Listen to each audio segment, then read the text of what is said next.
Bom dia!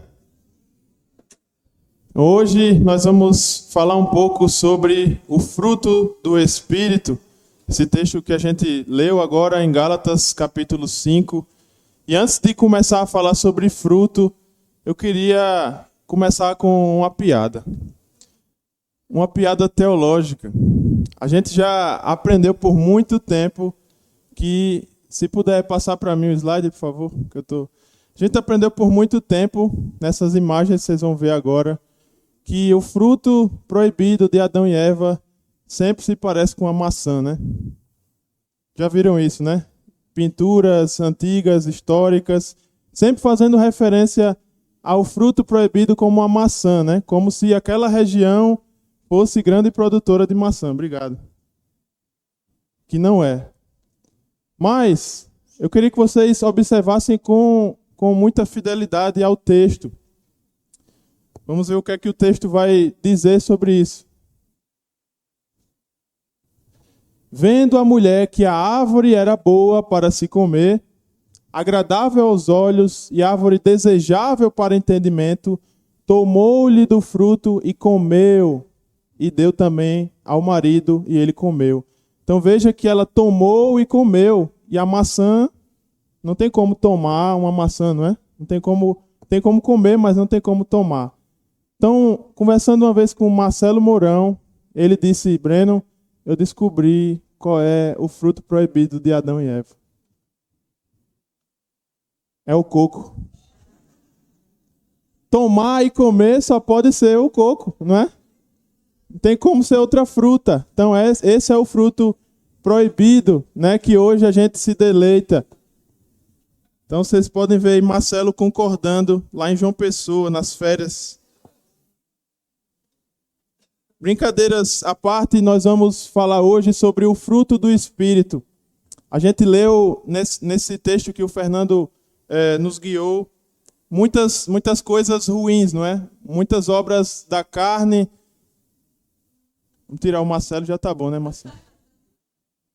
Mas eu queria, antes de entrar no texto de Gálatas, ler uma passagem muito interessante que Jesus vai nos trazer. Em Marcos capítulo 11, verso 12, 13 e 14, as palavras de Jesus vão trazer uma ideia sobre fruto para nós. O texto diz: no dia seguinte, quando saíram de Betânia, teve fome. Ele e os seus discípulos tiveram fome. E vendo de longe uma figueira com folhas, foi ver se nela, porventura, acharia alguma coisa. Aproximando-se dela, nada achou, senão folhas, porque não era tempo de figos. Então lhe disse Jesus: nunca mais coma alguém fruto de ti. E seus discípulos ouviram isso. Ele amaldiçoou aquela figueira e ela nunca mais deu fruto, porque ele estava com fome. E o que se espera de uma figueira é que ela tenha figos e não folhas. Então esse episódio de Jesus traz uma reflexão para a gente que a gente vai responder dentro desse texto. Nós fomos criados para dar frutos. Nós fomos criados para dar frutos e não folhas. Irmãos, você sabe melhor do que eu que esse mundo está com fome.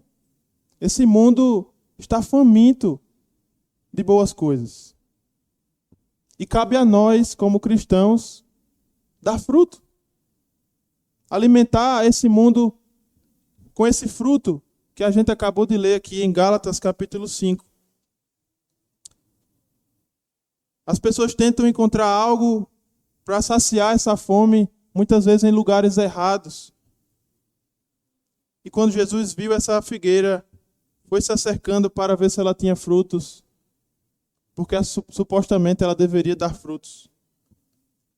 Então, se nós aqui só vimos para o culto, se nós deixamos a nossa Bíblia em casa como um amuleto, se a gente usa uma cruz de ouro no pescoço somente, adesivos no carro, e não praticamos esse cristianismo, somos como essa figueira, que só dá folhas, aos olhos parece que é bonita, mas não dá fruto.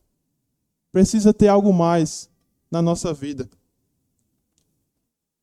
Em Mateus 7, Jesus vai afirmar, no texto favorito do Moacir, no Sermão do Monte, ele vai dizer: toda árvore boa produz bons frutos.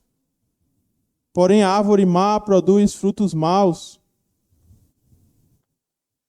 Não pode a árvore boa produzir frutos maus, nem a árvore má produzir frutos bons.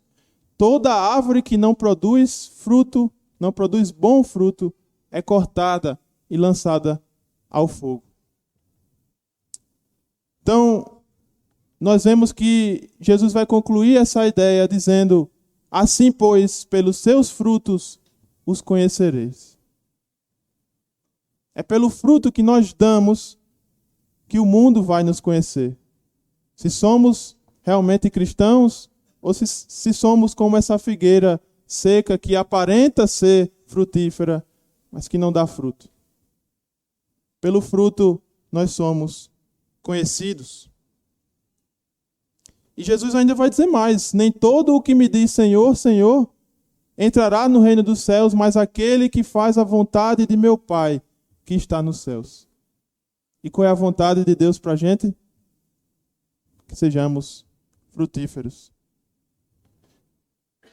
Todo aquele, pois, que ouve estas minhas palavras e as pratica, será comparado a um homem prudente que edificou a sua casa sobre a rocha. Tudo o que nós ouvimos precisa ser praticado. E então, na prática, as pessoas vão conseguir enxergar alguma diferença na nossa vida. As pessoas vão conseguir enxergar o fruto do Espírito. Então é pelo fruto que você conhece um cristão. Frequentar uma igreja não faz de mim um cristão. Marcelo pode passar as férias dele inteira olhando para aquele mar lindo de João Pessoa, mas isso não vai tornar ele um surfista. Então só vir ao culto, só aparentar ser cristão, não vai fazer diferença nenhuma na minha vida, muito menos na vida dos outros. Precisamos dar frutos. Por isso eu quero convidar você a manter sua Bíblia aberta em Gálatas capítulo 5. Nós vamos tentar compreender que fruto é esse que o Espírito gera em nós. E eu quero começar com esse texto, dando ênfase a partir do verso 22, onde ele vai tratar desse fruto do Espírito. As obras da carne, acho que todos nós já conhecemos, já nos identificamos muitas vezes com algumas dessas. Mas é importante a gente entender como esse fruto é visto. E a primeira coisa que a gente já aprende de cara nesse texto é que não são frutos do Espírito, mas é o fruto do Espírito. Está no singular. Então não são vários frutos, mas um só, com várias qualidades, com várias características, com várias virtudes. E uma coisa que também é muito importante nesse texto é a mudança que Paulo está falando aqui. Ele fala das obras da carne e em seguida ele vai falar do fruto do Espírito. Ele muda de obras para fruto. E tem uma diferença muito clara entre obras e fruto. Porque as obras são aquilo que nós somos capazes de fazer, não é? É tudo aquilo que a gente pode, alcança fazer. Mas o fruto, nós não podemos criar um fruto. Nós não podemos produzir um fruto. Ele precisa ser produzido em nós. Não somos capazes. Então os frutos são produzidos somente pelo Espírito Santo de Deus em nossas vidas. De forma sobrenatural, porque vem do alto. De forma natural, porque não pode ser criado artificialmente. E de forma gradual, porque requer tempo. Requer tempo para um fruto ser maduro e então colhido. Então, a primeira lição que a gente aprende desse texto é que o Espírito produz em nós o seu próprio fruto. Ele é quem produz em nós. Nós não somos capazes de produzir esse fruto, senão pelo Espírito Santo de Deus. E o texto vai começar dizendo: mas o fruto do Espírito é amor, alegria, paz, longanimidade, benignidade, bondade, fidelidade, mansidão e domínio próprio. Contra essas coisas, contra tais coisas, não há lei. Observe que o texto inicia falando desse fruto e apresentando que esse fruto vem do Espírito, não é? É o fruto do Espírito, vem dele. Paulo já começa fazendo essa distinção. E como eu bem disse antes, eu gosto de comparar esse fruto com minha fruta favorita, o caju. Ela é uma só fruta. Não são 9 frutas diferentes, mas é uma só, com várias características. E como fruto do Espírito, eu posso citar 9 características do caju para você. É uma fruta suculenta, cheia de água, adocicada, cheirosa, colorida. É uma fruta 100% brasileira. É uma fruta que nos hidrata, fonte de fibras, rica em vitamina C, rica também em substâncias para ajudar a nossa saúde da nossa pele. Tem ação que ajuda contra o envelhecimento. Marcelo comeu várias em João Pessoa. E eu posso citar mais, mas você vê que é um fruto com várias qualidades. E assim é o fruto do Espírito. Não são vários, mas um só, com várias características. E a gente não pode dizer: mas eu tenho amor e não tenho alegria. Não é assim que o fruto funciona. Todos estão conectados e juntos, todas essas características. Você pode estar um pouco mais imaturo ainda nesse fruto. Esse fruto pode estar um pouco verde, mas tudo bem, o objetivo é chegar na maturidade. E dentro aqui da nossa irmandade tem irmãos que são mais maduros e tem outros que nem tanto. E tudo bem, todo mundo passa por esse processo diante do Espírito Santo. Mas Paulo vai dividir essas virtudes em 3 áreas importantes da nossa vida. Veja que aqui no texto ele vai citar essas 9 características e a gente pode dividir essas 9 em 3 grupos diferentes. As primeiras virtudes que Paulo vai falar é em relação à atitude do cristão para com Deus.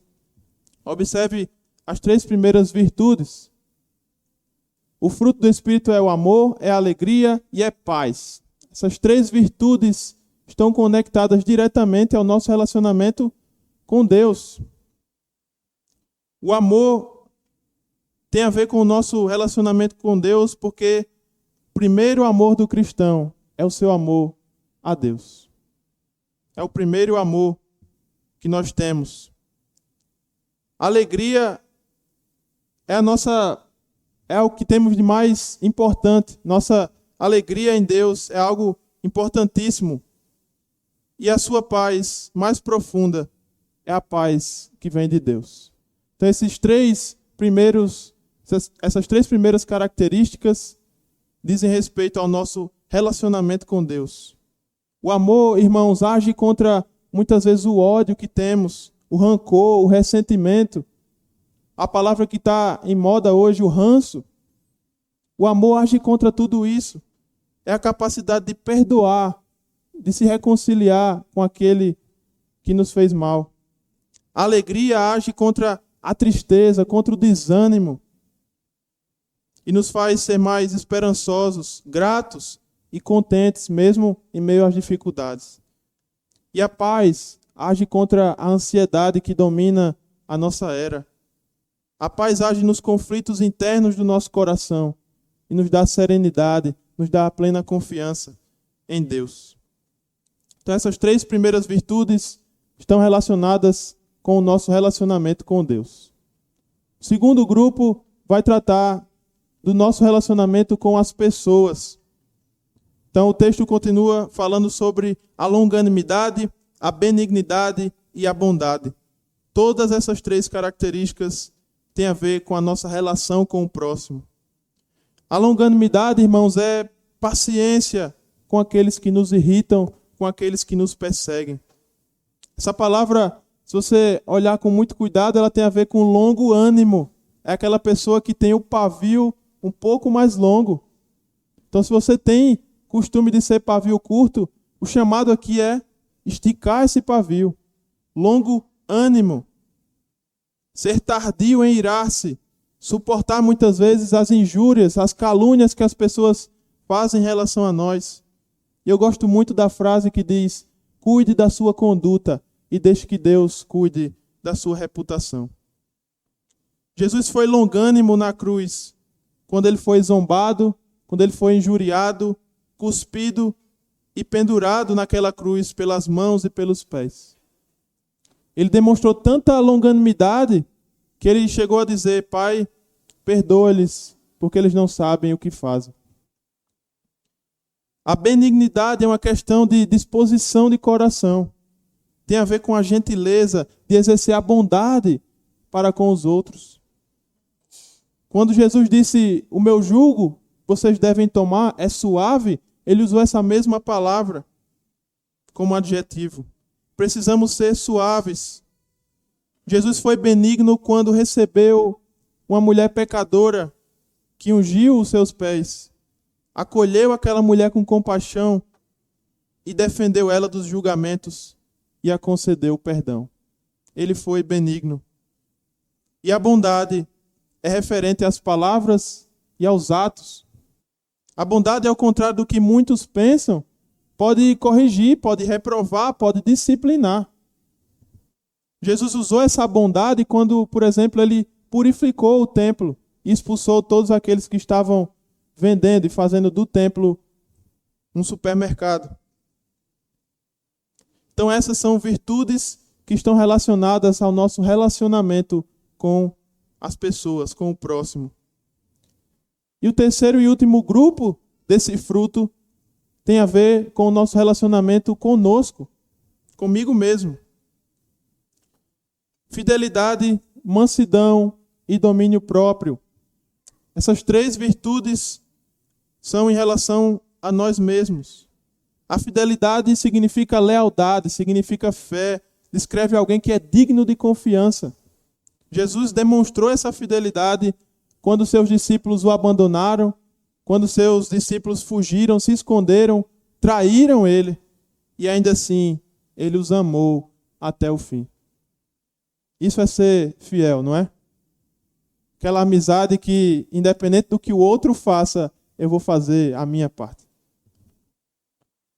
A mansidão é ser docilmente submisso. Nesse mundo é muito difícil ser submisso às outras pessoas. O egocentrismo toma conta da nossa sociedade hoje. E ser submisso a alguém é quase um palavrão. Então, mansidão é um poder sobre controle. Eu gosto da ilustração que é como se fosse um cavalo forte, musculoso, poderoso, que tem muita força, mas que ainda assim ele é submisso àquele homem que o adestrou. Mesmo diante de todas as adversidades que sofre, todas as injustiças diante dele, Jesus afirmou ser manso e humilde de coração aos seus discípulos e convidou todos eles ao descanso. E por fim, o domínio próprio é o autocontrole, é o domínio de si mesmo, é dominar os próprios desejos, os próprios apetites. Era usado, por exemplo, para aqueles atletas que se disciplinavam, que exerciam esse domínio próprio sobre o próprio corpo quando competiam. Jesus demonstrou esse domínio próprio quando foi tentado por Satanás insistentemente e dominou aquele corpo humano que ele tinha. Demonstrou também controlar as suas emoções. Então, irmãos, diante disso a gente vê que os salvos, os cristãos, os discípulos crucificaram a carne. O texto vai dizer, diante de todas essas características desse fruto, a resposta que nós temos é: e os que são de Jesus Cristo? E eu sei que você é. Eu sei que eu sou. Qual é a atitude que devemos ter diante de Deus? Os que são de Cristo crucificaram a carne com as suas paixões e com as suas concupiscências. Veja que o verbo crucificaram aqui está no passado, uma ação completa no passado. E a gente pode entender-se crucificados no ato da nossa conversão. No ato do batismo, fomos crucificados com Cristo. Mas será que só isso basta? Será que saber que fomos crucificados com Cristo garante que a nossa vida vai ser uma vida andando no Espírito? Estamos ligados com Cristo na sua crucificação, na sua morte, no seu sepultamento, na sua ressurreição, na sua ascensão. Estamos assentados com Cristo nas regiões celestiais. Isso não é uma promessa para o futuro, é uma promessa que podemos ter exatamente agora. E a gente precisa assumir essa posição de pessoas que já crucificaram a carne, as paixões, os maus desejos, e andam com a certidão de óbito do velho homem no bolso. Irmãos, não é simplesmente morrer, porque o texto está dizendo, nós já fomos crucificados com Cristo, não é? Os que são de Cristo crucificaram a carne. Já aconteceu.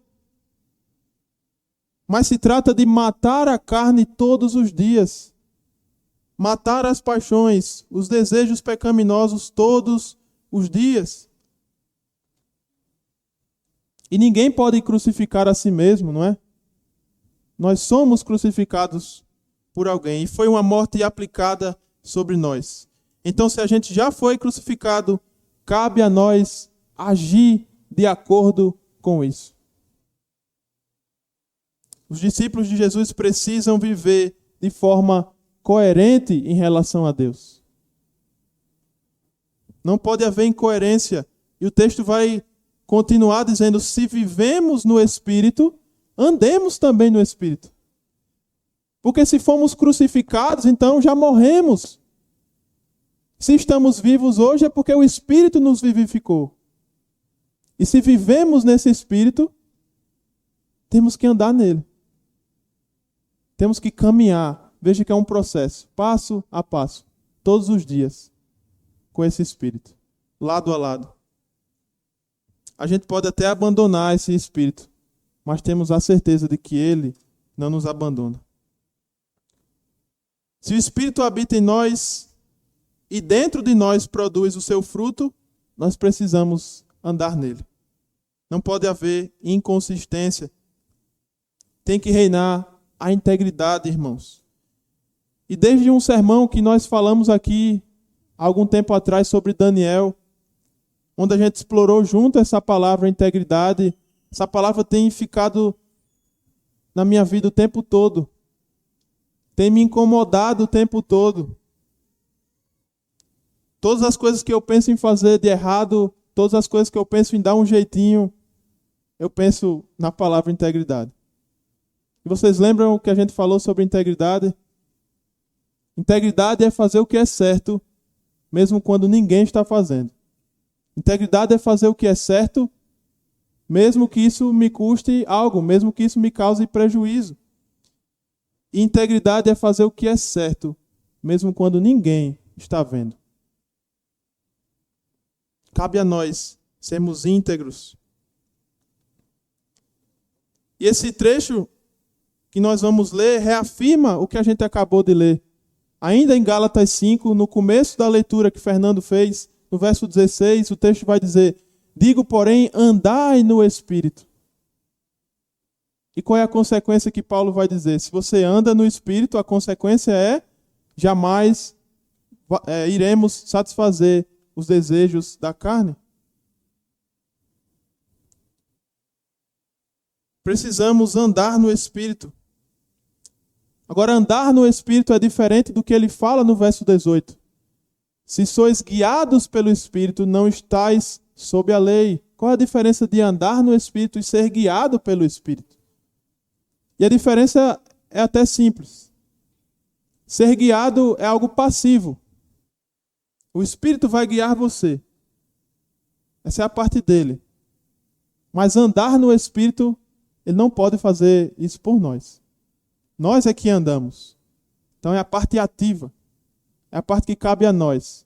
O Espírito nos guia, mas cabe a nós, cabe a você, cabe a mim andar diariamente no Espírito. Então é de nossa responsabilidade não somente deixar de ser guiado pelo Espírito, mas também andar de acordo com esse Espírito que habita em nós. Então os discípulos de Jesus vivem de forma coerente não só em relação a Deus, mas também tem que viver em coerência em relação ao próximo. Paulo vai encerrar esse texto dizendo: não nos deixemos possuir de vanglória, provocando uns aos outros, tendo inveja uns dos outros. Esse andar no Espírito, ser guiado pelo Espírito, não é só em relação a Deus, é em relação ao nosso próximo. Nós temos que ser exemplos para esse mundo que está faminto. Não podemos ser figueiras secas. Orgulho, inveja, vanglória são todas obras da carne. E a gente já viu essa lista horrorosa nesse texto. Com certeza não são parte do fruto do Espírito. Então esses pecados são, portanto, incompatíveis com a vida de um cristão. A vanglória nada mais é do que a ambição por honras, por elogios, por poder, para que alguém possa de alguma forma se sentir superior ao outro.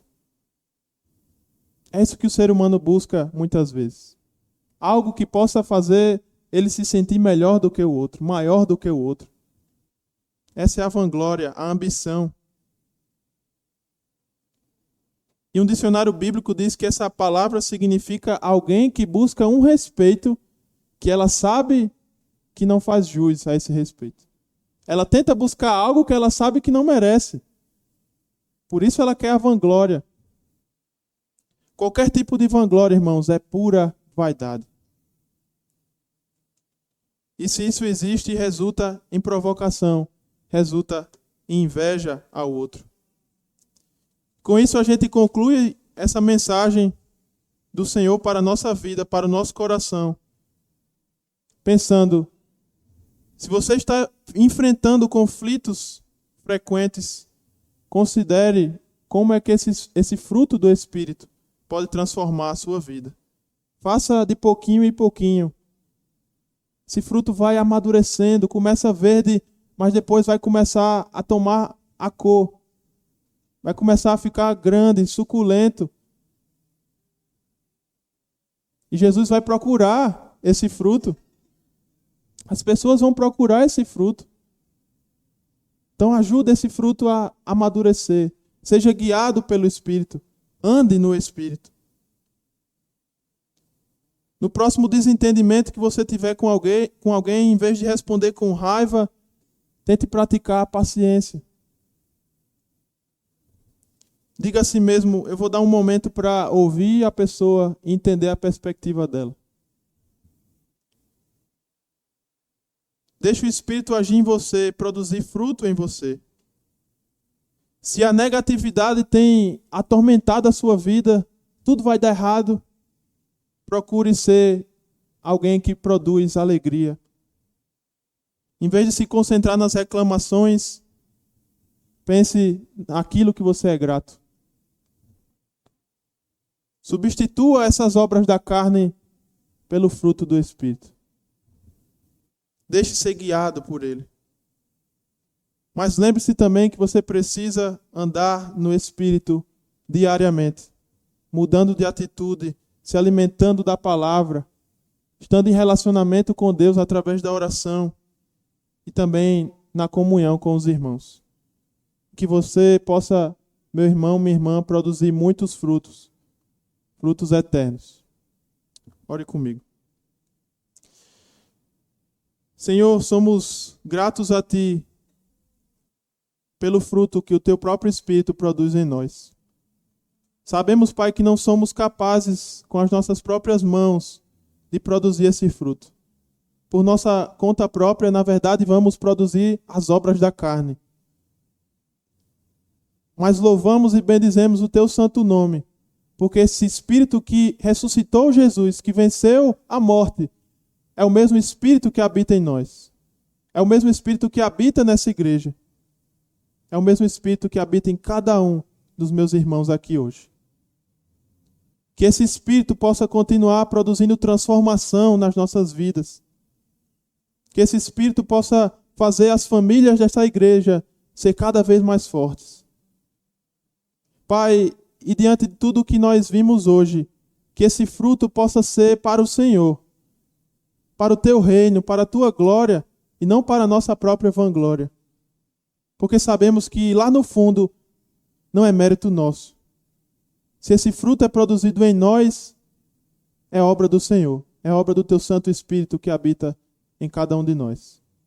Então continua, Senhor, produzindo, amadurecendo esse fruto dentro de cada um de nós, para que as pessoas possam se alimentar e se sentirem fartas de tanto amor, alegria, paz, longanimidade, benignidade, bondade, fidelidade, mansidão e domínio próprio.